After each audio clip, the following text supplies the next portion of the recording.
Hi 3D Foundation. So we're going to be dyeing your paper strips today, and I'm super excited about this because it lets you think about things in a little bit of an alternative way. So here's our presentation on dyeing your paper strips. Remember, you can follow along step by step. You can watch the whole video and then try it, but this is a video, so you can always go back, read through a step, pause the video, and then do that step.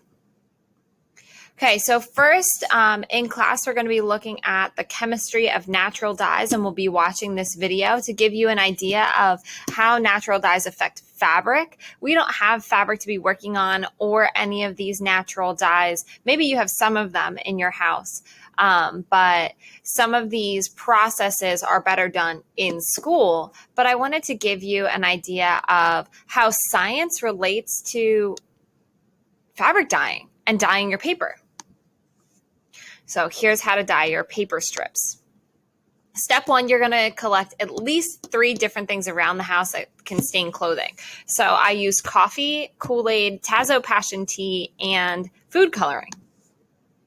Step 2, put your paper strips into containers that can hold liquid. Ziploc baggies can work too, but make sure that they stay upright. So you might want to put all of your Ziploc baggies into a container if you're going to go in that direction. If you're only using 3 different colors, then you'll want to set some of your paper strips aside so that they can be plain. So in the end, you'll have 4 different colored paper strips, one of them being the plain manila paper. Add your dye powder or liquid to your container. So I added coffee to one, the tea bag to another, the Kool-Aid packet powder to another, and then a few drops of my food coloring to the last one. Add water to cover your paper. Separate the paper if you need to with spoons or a finger, but remember that you are using something that could dye clothing and using something that could dye your hands. So if you have a job at a grocery store and having blue fingertips is going to be a problem, make sure that you use something that's not your hands, okay? Keep this safe overnight.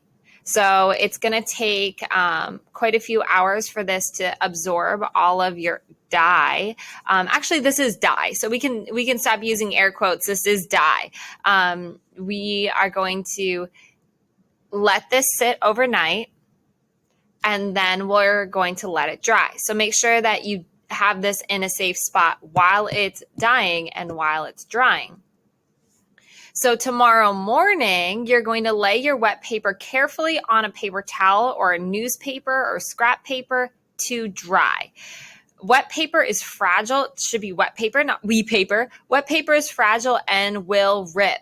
So put all of your good craftsmanship skills to use and make sure that you are carefully pulling your paper out of the containers and putting them onto something to dry.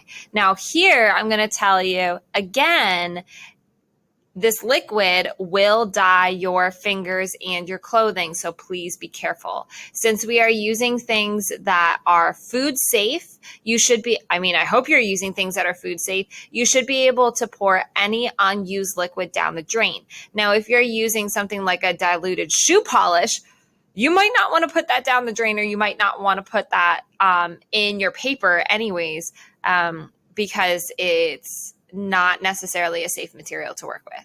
So think about things that are safe for you to use and think about things that you would be okay with putting into your food containers or into a Ziploc bag.